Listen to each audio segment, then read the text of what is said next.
L'erreur d'adorer la créature au lieu du Créateur. L'erreur d'adorer la créature au lieu du Créateur. Alors, lisons Matthieu chapitre 4, le verset 8 à 10. Matthieu 4, 8 à 10.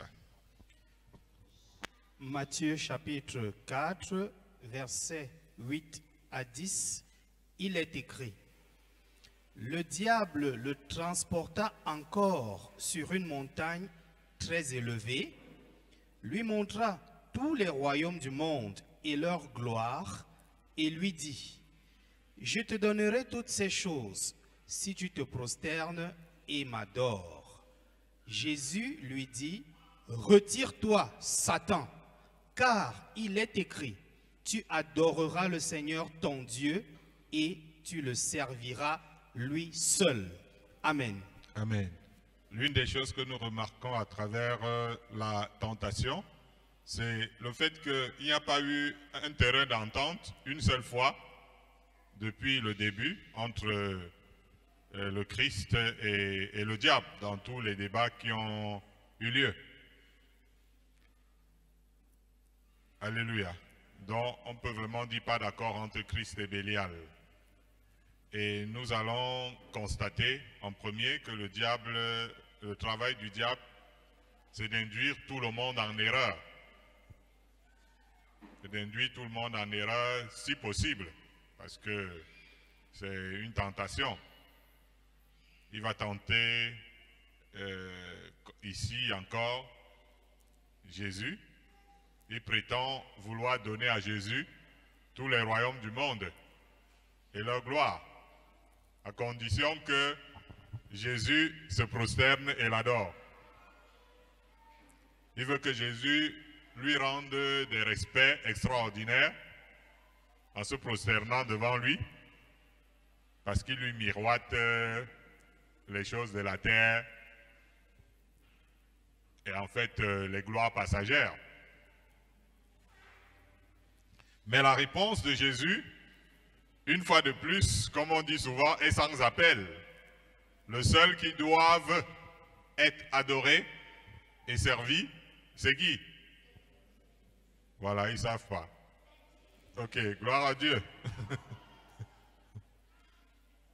Savez-vous qu'il y a une différence entre créateur avec petit c, même dans le dictionnaire, et créateur avec grand C? Un créateur, comme qui dirait avec un petit c, ça peut être l'inventeur de quelque chose. On entend que celui-là avait inventé ceci, celui-là avait inventé cela dans les histoires des hommes. Et ces personnes sont appelées les créateurs de ce qu'ils ont inventé. Tandis que le créateur avec grand C, c'est la puissance qui a créé toutes choses. C'est donc Dieu. Et pour revenir à notre thème, l'erreur d'adorer la créature au lieu du Créateur, il faut dire que le diable est une créature et pas une créature honorable, mais plutôt une créature déchue. Sa proposition de se faire adorer ne vaut rien donc, surtout quand il s'agit du salut des âmes. L'adoration de Dieu, en fait, le dire et le répéter, comme disent les autres, c'est un pléonasme, comme on pourrait dire ça. Parce que normalement, l'adoration de Dieu va de soi. Tenez par exemple, l'apôtre Jean, il a vu les créatures qui sont dans les cieux, qui se prosternaient devant le trône de Dieu. Et il disait beaucoup de choses, entre autres, tu es digne. Quand il se tenait devant le trône de Dieu, tu es digne. Notre Seigneur et notre Dieu de recevoir la gloire et l'honneur et la puissance.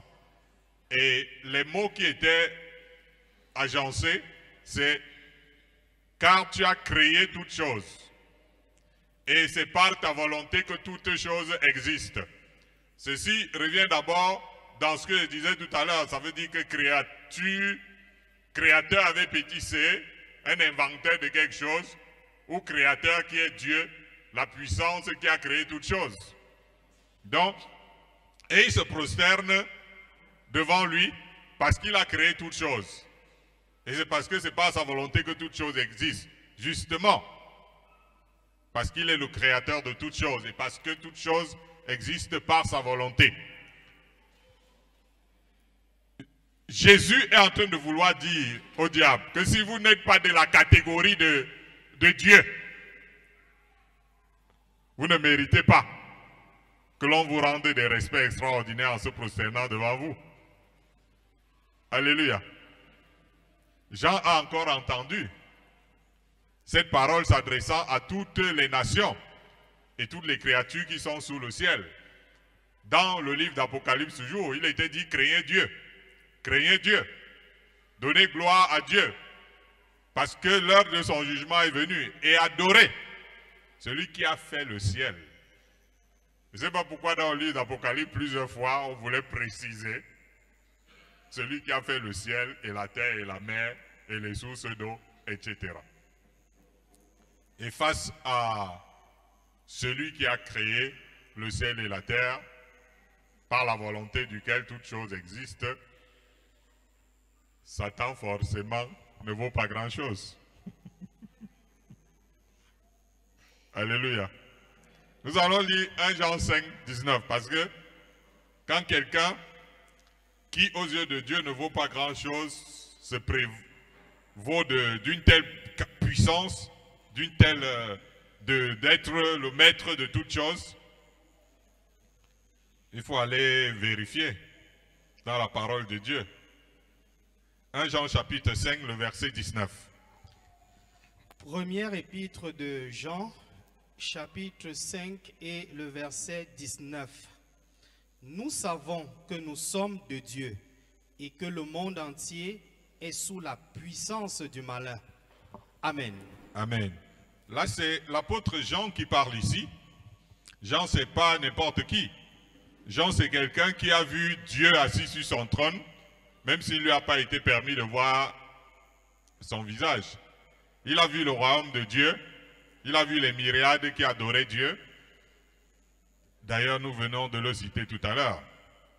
Et c'est ce Jean qui, étant une personne très inspirée, a vu de la part de Dieu et a connu que le monde entier est sous la puissance du malin.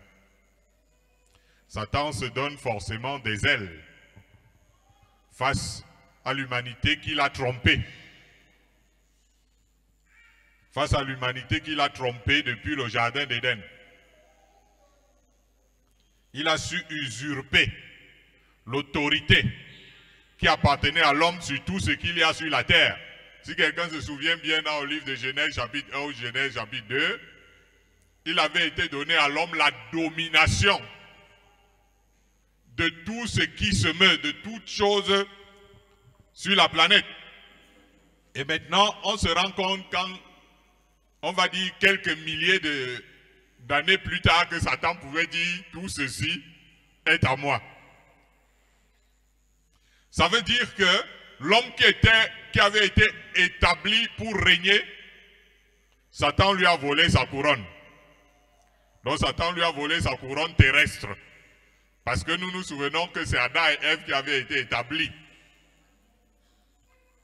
Et en lui volant sa couronne, il est devenu prince de ce monde, à la place de celui à qui toutes choses avaient été soumises. Ça veut dire que l'homme.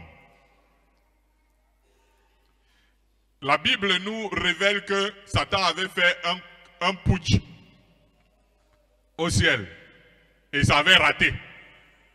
Donc il avait voulu renverser Dieu lui-même. Ça n'avait pas marché là-bas, mais ça a réussi. Il a réussi à évincer l'homme, à qui Dieu avait donné la prééminence sur tous les êtres terrestres. Satan n'est pas le prince de ce monde par ordination. Il n'est pas le prince de ce monde par élection. Même pas par procuration. Il est par coup d'État.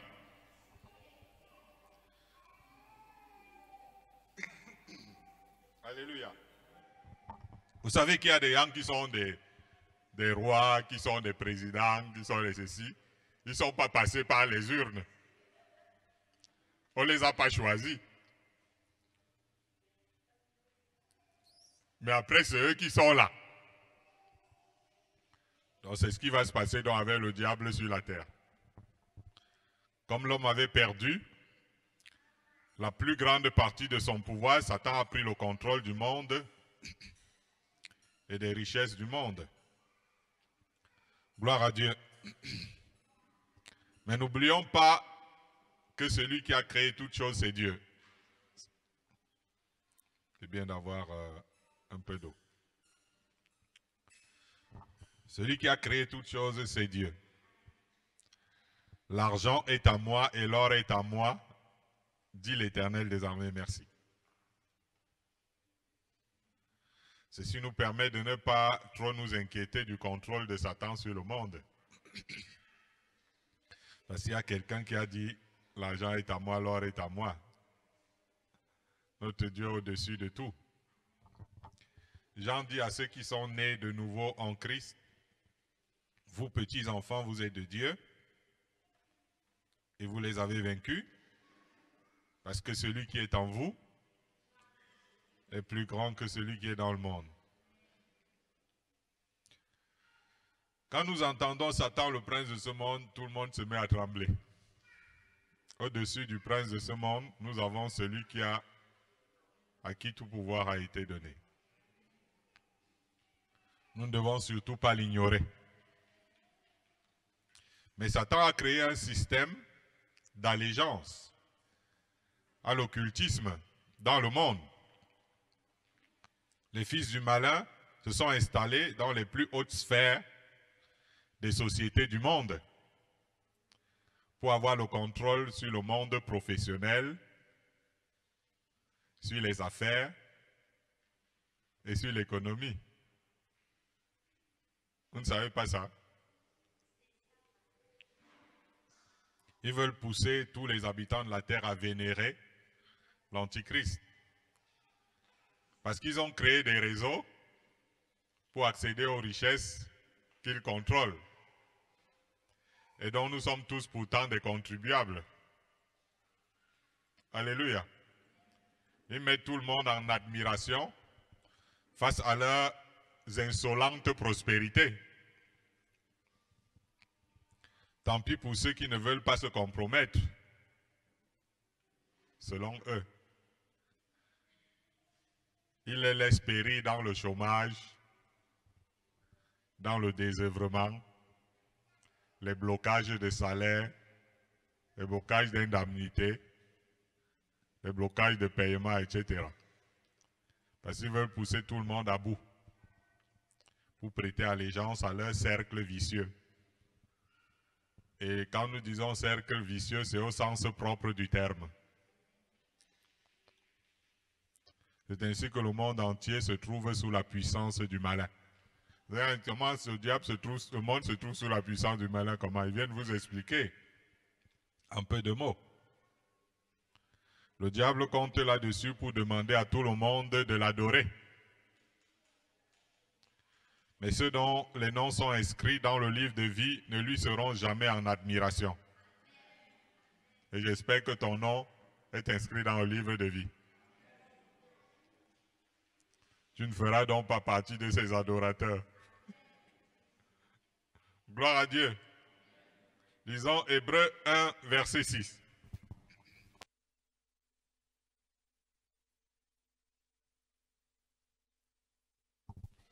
Épître aux Hébreux, chapitre 1, verset 6. Et lorsqu'il introduit de nouveau dans le monde le premier-né, il dit que tous les anges de Dieu l'adorent. Amen. Et lorsqu'il introduit dans le monde de nouveau le premier-né, il dit que tous les anges de Dieu l'adorent. Dieu a créé l'homme à son image. La Bible dit qu'il les créa, hommes et femmes. Je viens de dire quelque chose de simple. Dieu a créé l'homme à son image. Et cette image, c'est qu'il est créé homme et femme. Vous remarquerez que l'homme était incomplet sans la femme. Ça veut dire qu'il n'était pas encore bien à l'image de Dieu. Ce sont les deux réunis qui étaient réellement selon la ressemblance de Dieu.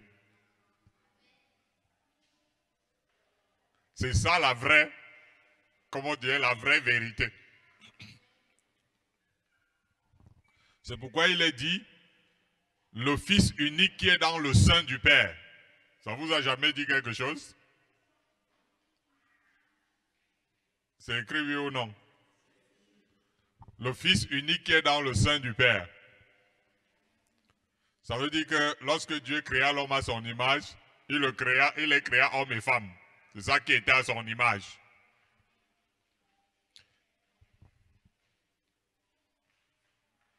Et quand on dit le Fils unique qui est dans le sein du Père, ça c'est plus féminin que masculin.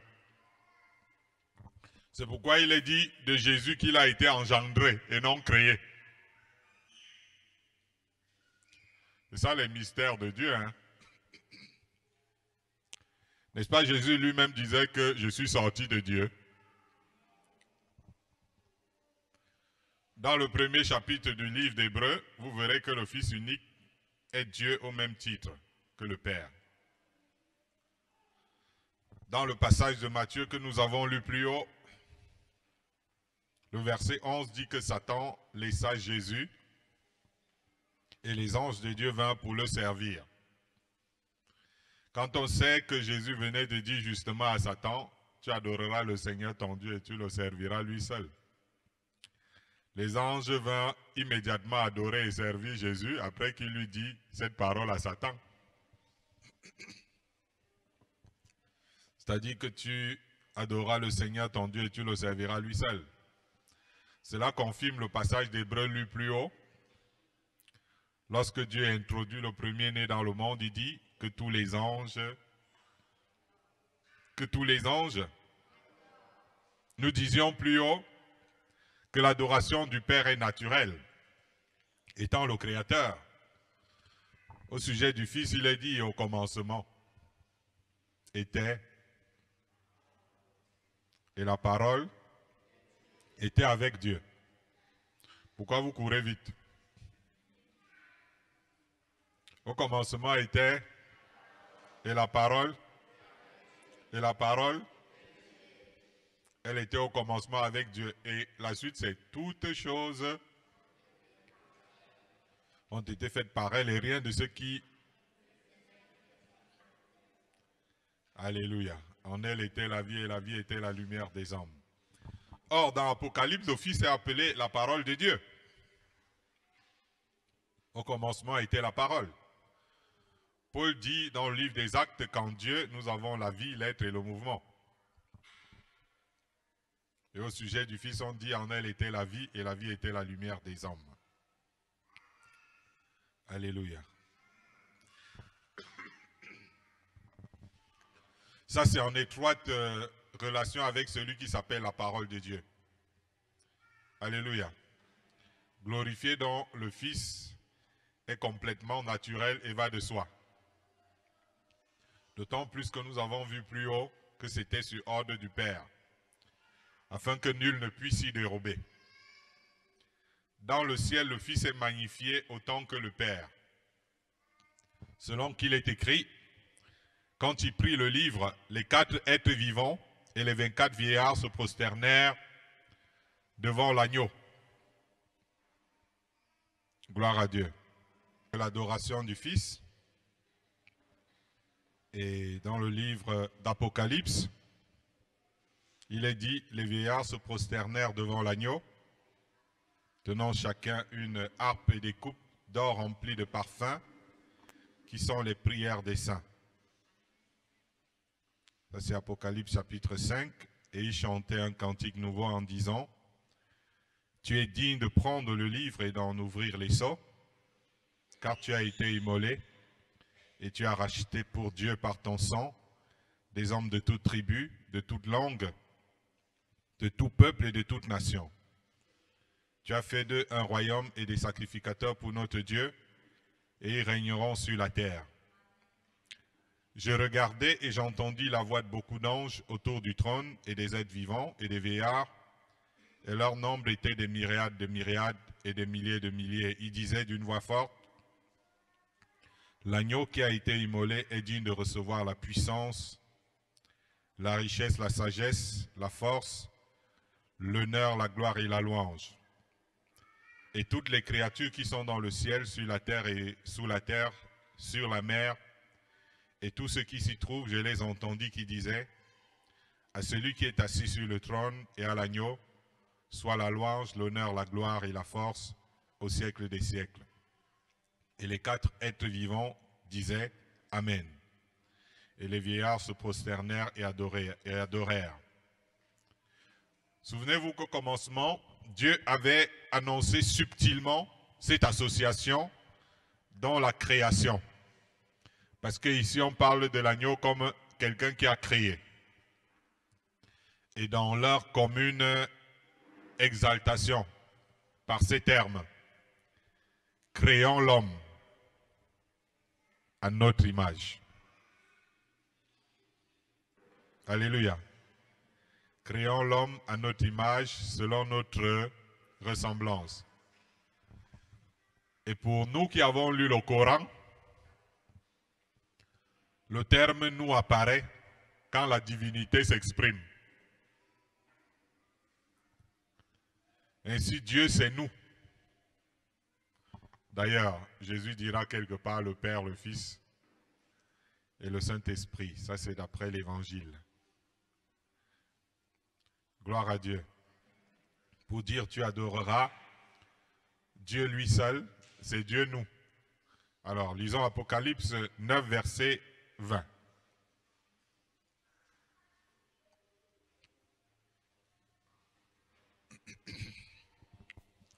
Apocalypse chapitre 9, verset 20, il est écrit: les autres hommes qui ne furent pas tués par ces fléaux ne se repentirent pas des œuvres de leurs mains, de manière à ne point adorer les démons et les idoles d'or, d'argent, d'airain, de pierre et de bois, qui ne peuvent ni voir, ni entendre, ni marcher. Amen.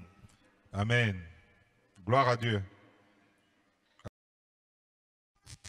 Chaque fois qu'il y a eu des fléaux qui se sont abattus ou des jugements sur notre planète, ça a toujours été contre les incantations des hommes.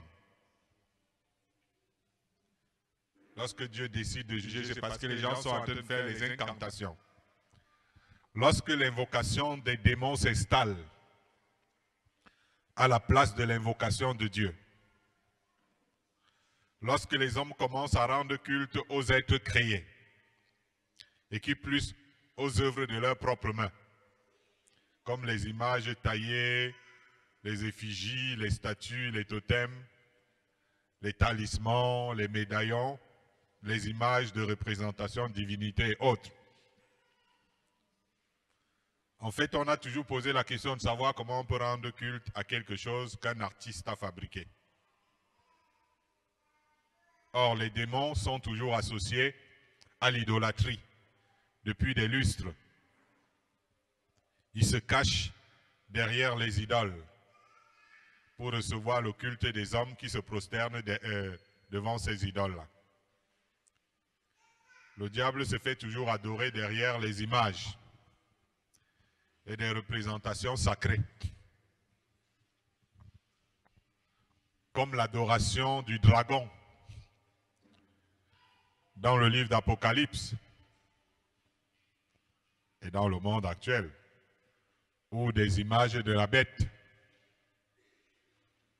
Vous voyez qu'il y a des rituels qui s'y attachent, généralement, comme des sacrifices d'animaux, que Dieu a permis, Dieu n'a permis ça qu'avant le sacrifice de son Fils unique, venu sauver le monde. Dans des plus hautes sphères du satanisme, on voit carrément des sacrifices d'êtres humains Alléluia. D'où les crimes rituels que nous avons aujourd'hui, avec des démantèlements d'organes humains un peu partout. Mais Dieu lui-même demandait déjà au peuple, depuis l'Ancienne Alliance, pour aiguiser leur intelligence. Il leur demandait s'ils s'imaginaient que lui, Dieu, se nourrissait des holocaustes. Ou si lui, Dieu, pouvait boire du sang des animaux. Alléluia. L'apôtre Paul dit que ce qu'on sacrifie, on le sacrifie à des démons et non à Dieu. Et il dit qu'il ne veut pas que les croyants soient en communion avec les démons. Alléluia. Les actes sacrificiels sont d'ordre occulte. Chaque fois qu'il y a un sacrifice, soit coutumier, soit je ne sais pas moi quoi, c'est de la sorcellerie généralement, mais en réalité c'est de la substitution. C'est pourquoi il est écrit dans les prophètes que celui qui sacrifie un animal est comme celui qui sacrifie un homme. Parce qu'à travers les sacrifices rituels, on sacrifie un être humain. Ça veut dire qu'on est en train de sacrifier un animal, mais c'est un être humain qui est sacrifié. Alléluia. Quelque temps après, il y a quelqu'un qui va partir. Donc nous allons lire Exode 20, versets 3 à 5. Notre thème, c'est l'erreur d'adorer la créature au lieu du Créateur.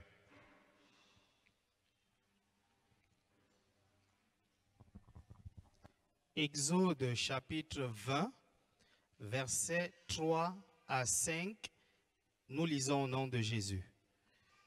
Tu n'auras pas d'autre Dieu devant ma face.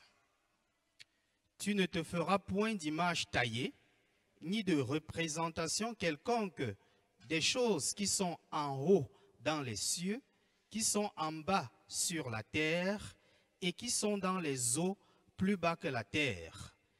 Tu ne te prosterneras point devant elles, et tu ne les serviras point.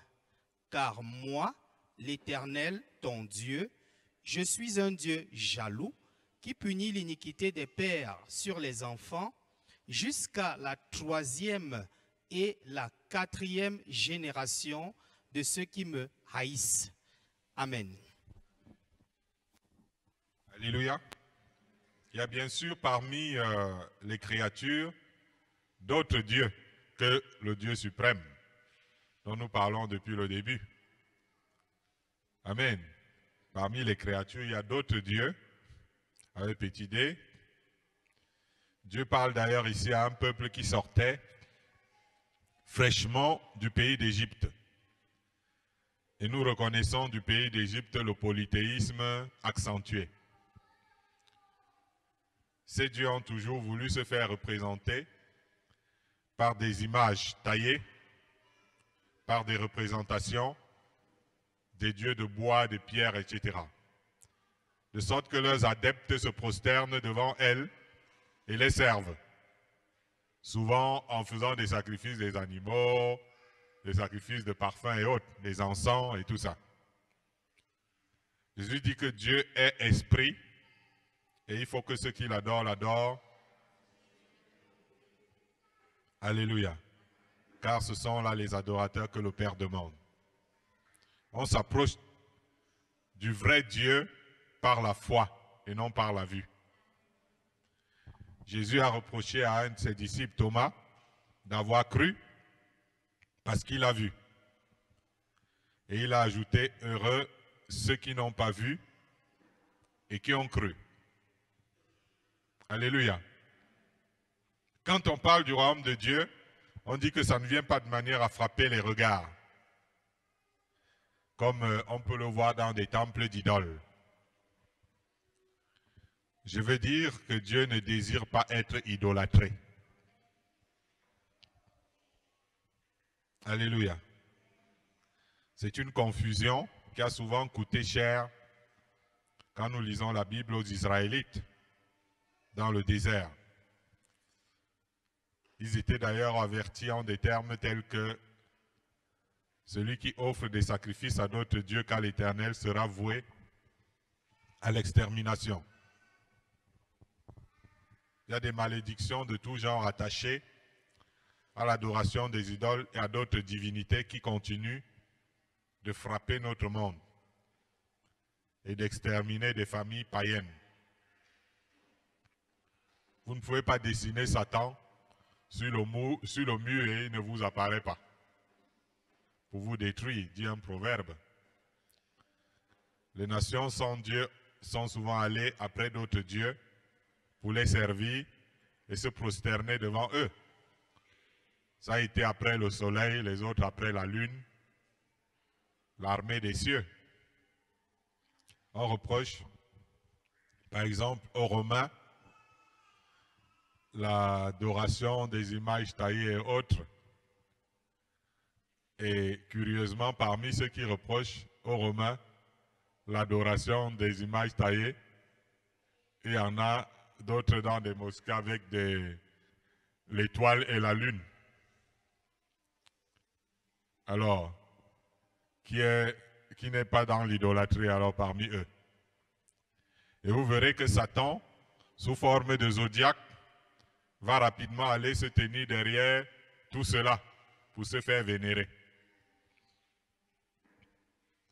Il en est de même de la reine du ciel, qui est le culte d'un démon féminin vénéré en Égypte depuis des lustres. J'aimerais que vous sachiez qu'il y a des démons féminins. Il y a les anges féminins. Il y a les anges masculins, il y a les anges féminins. Alléluia. Par le prophète Jérémie, plusieurs siècles avant Jésus-Christ, Israël a été averti contre ce culte. En ces termes, lisez Ésaïe, notamment le chapitre 44, le chapitre 7, le chapitre 17. Là, il est écrit, les enfants ramassent du bois, les pères allument le feu et les femmes pétrissent la pâte pour préparer des gâteaux à la reine du ciel. Pour préparer des gâteaux à la reine du ciel et pour faire des libations à d'autres dieux, afin de m'irriter. Cette déesse se nommait chez les Égyptiens Sémiramis, la reine du ciel. C'était un ange féminin qui apparaissait et qui était adoré comme Dieu en Égypte. Et chez les Cananéens, qui sont les ancêtres des Indiens, elle a toujours porté le nom de Shiva. Cette même reine du ciel. Nous avons remarqué chez les Athéniens qu'elle s'appelait la Diane du ciel. Et chez les Romains, elle s'appelait Isis. Et chez les Africains, elle s'est toujours appelée Mami Wata. Ceux qui essayent d'attribuer cette divinité à Marie, mère de Jésus, sont également et très grandement dans l'erreur. Parce qu'il n'a jamais été question d'adorer Marie dans la Bible. La reine du ciel qui a toujours été adorée, vénérée, depuis les temps préhistoriques, est un démon féminin, nuisible contre le salut des âmes. Alléluia. Que le Seigneur puisse ouvrir les yeux aux nations. Nous allons lire Romains chapitre 1, le verset 25. Romains 1, le verset 25.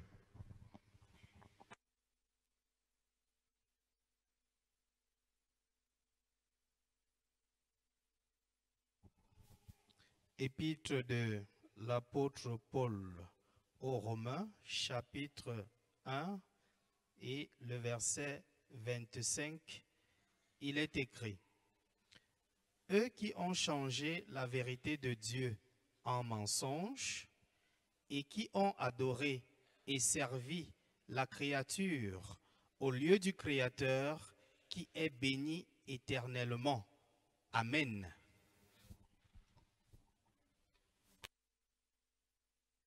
On va aller de travers. Alors, dans Romains, chapitre 1, le verset 25, on parle ici des gens qui ont changé la vérité de Dieu en mensonge et qui ont servi la créature au lieu du Créateur qui est béni éternellement.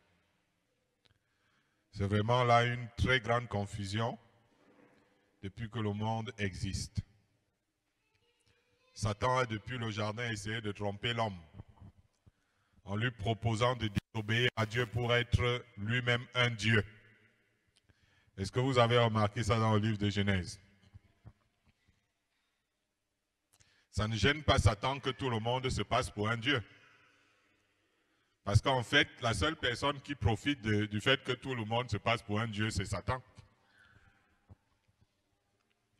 Comment ceux qui prétendent être des dieux sont-ils destinés à tous mourir, comme le reste des hommes? Hommes, femmes et enfants ne sont-ils pas des créatures? Ceux qui ne connaissent pas Dieu ignorent que ce qu'ils possèdent, ils l'ont reçu. Quelle que soit ta grandeur, quelle que soit ta position. En face du merveilleux, ils se détournent du donateur pour se prosterner devant l'instrument. Corneille, grand croyant, mais pas encore né de nouveau, voulut se prosterner devant l'apôtre Pierre. Et ce dernier lui a recommandé fortement de ne pas le faire, parce qu'il était aussi un homme. En face des prodiges et des miracles réalisés par Paul et Silas, les Athéniens, en bons païens qu'ils étaient, avaient entrepris de rendre culte aux deux missionnaires. Mais Paul et Silas déchirèrent leurs vêtements et leur ordonnèrent de ne pas commettre de tels sacrilèges. J'aimerais bien que cela soit clair aussi même pour certains grands hommes de Dieu qui sont vénérés comme Dieu. L'apôtre Paul s'écria: « Ô hommes, pourquoi agissez-vous de la sorte? Nous aussi, nous sommes des hommes de la même nature que vous. Et vous apportant une bonne nouvelle, nous vous exhortons à renoncer à ces choses vaines pour vous tourner vers le Dieu vivant, qui a fait le ciel, la terre et la mer et tout ce qui s'y trouve. » L'ange de l'Apocalypse, celui qui montrait à Jean toutes ces choses extraordinaires qui ont marqué les générations jusqu'à ce jour, a exhorté Jean. Parce que Jean, ébloui, avait voulu se prosterner devant lui. Et l'ange lui a dit: « Garde-toi de le faire. Je suis ton compagnon de service et celui de tes frères qui ont le témoignage de Jésus. Adore Dieu. » Alléluia. Et même à la fin, Jean écrit: « Et quand j'eus entendu et vu, je tombais aux pieds de l'ange qui me les montrait pour l'adorer. Mais il me dit: garde-toi de le faire. Je suis ton compagnon de service et celui de tes frères les prophètes et ceux qui gardent les paroles de ce livre. Adore Dieu. » Nous voyons bien que l'ange avait demandé à l'apôtre d'honorer Dieu seul en lui rendant le culte qui lui est dû. Paul écrit à ce sujet qu'aucun homme, sous une apparence d'humilité et par un culte des anges, ne vous ravisse à son gré le prix de la course, tandis qu'il s'abandonne à ses visions et qu'il est enflé d'un vain orgueil par ses pensées charnelles. Pouvez-vous imaginer le nombre de personnes sur la terre que Satan a plongé dans l'erreur? Paul évoque d'ailleurs les temps apostats, où l'homme de péché va entrer dans le temple de Dieu pour s'y asseoir et se faire adorer comme Dieu. Et généralement, l'être humain a tendance à vouloir avoir affaire à des adorateurs. Et ça, c'est une erreur extrêmement grave. Alléluia. Alors, lisons Matthieu 16, Matthieu 16, le verset 26.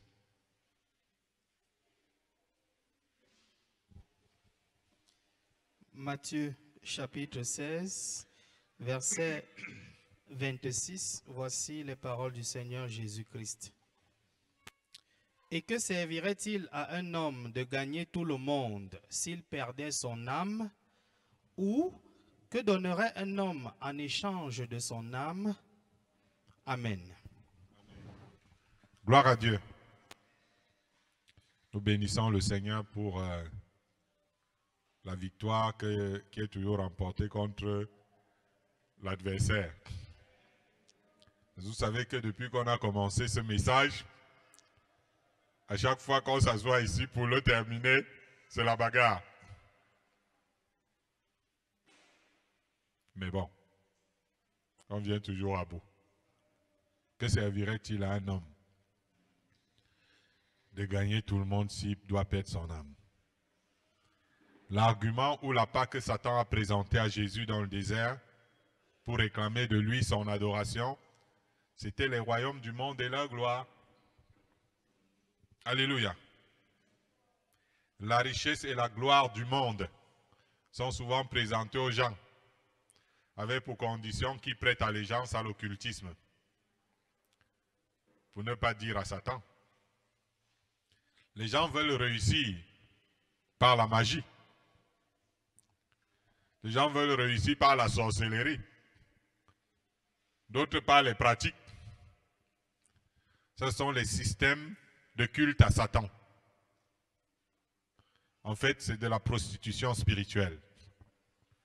Tout cela, c'est l'œuvre de Bélial qui ne vaut rien pour le salut des âmes.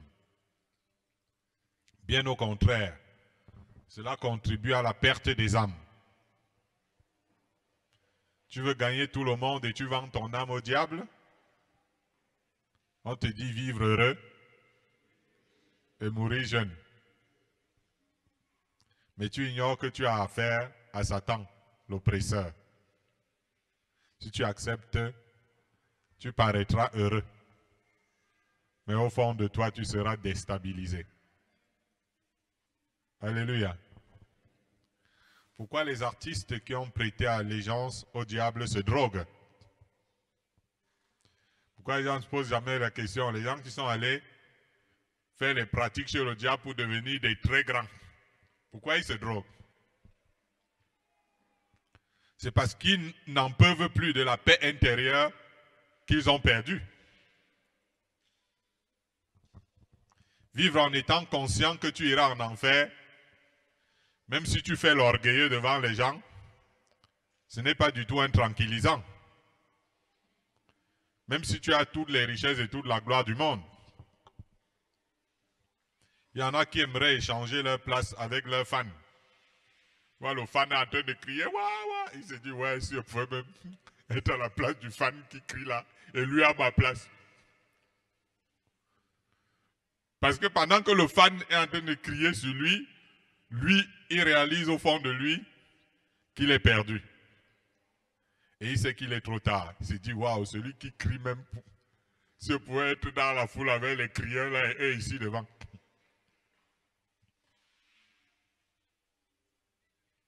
Alléluia. Est-ce qu'il est trop tard? Non.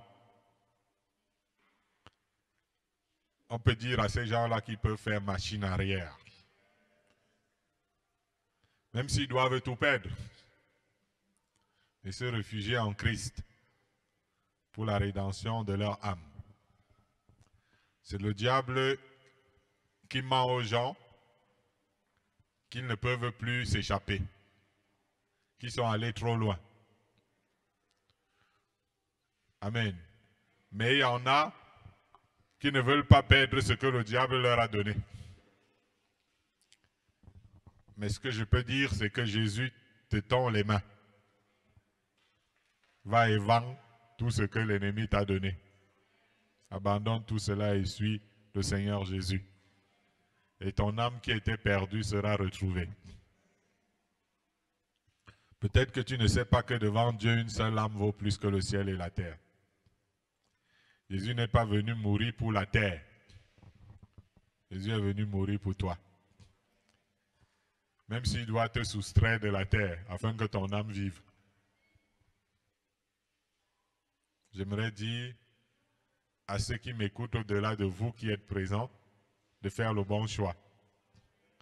Aussi longtemps que l'ennemi leur fera des propositions indécentes. Et même quand tu es un enfant de Dieu, un serviteur de Dieu, il va te faire des propositions. Depuis que je marche avec Dieu, j'ai déjà eu tellement de propositions. De la part des entre guillemets hommes de Dieu qui ont déjà trempé. Disent, bon gars, viens aussi, nous aussi, gars, tu vas devenir. Dit que, ah bon? Quelqu'un lui vit en paix. Pour qu'il devienne, wow, les bœufs tombent, ceci, tout ça. Et puis il paye sa paix. Pardon, restez avec votre gloire là-bas. N'est-ce pas, Satan a tenté Jésus? Il va aussi tenter les serviteurs de Dieu. Il va vous proposer des trucs. Il y en a qui on propose, va un peu faire un tour au Bénin, tu peux entrer dans certains lieux et tout ça. Ça va être extraordinaire. Ou bien alors va en Inde.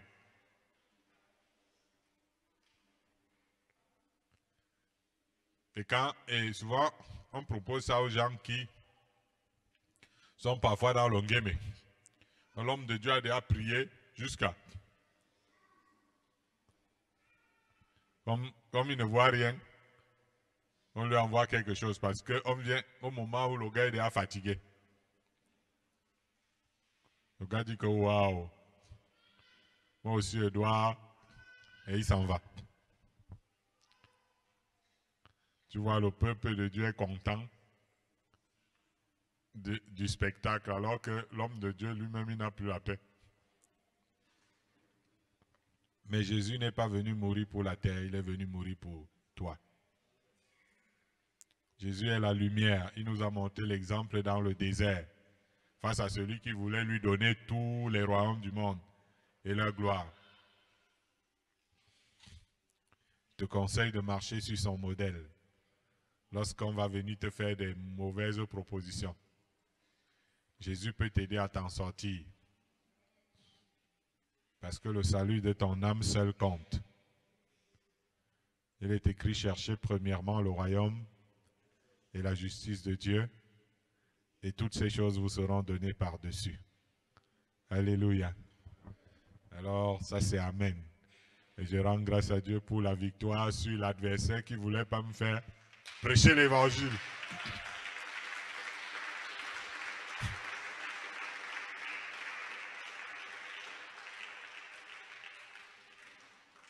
Réfléchissons pendant un petit moment.